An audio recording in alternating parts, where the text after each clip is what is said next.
കൊല്ലത്ത് നിർമ്മാണം നടക്കുന്ന കൊല്ലം ആലപ്പുഴ ദേശീയപാത 66 പാലത്ര ബൈപ്പാസിൽ സർവീസ് റോഡ് ഇടിഞ്ഞു താഴ്ന്നു.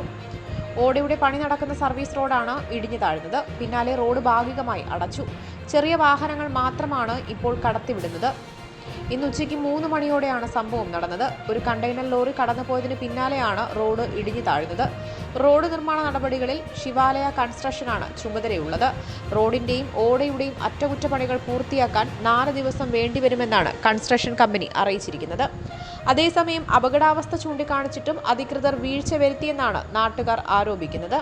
News desk Vakka media.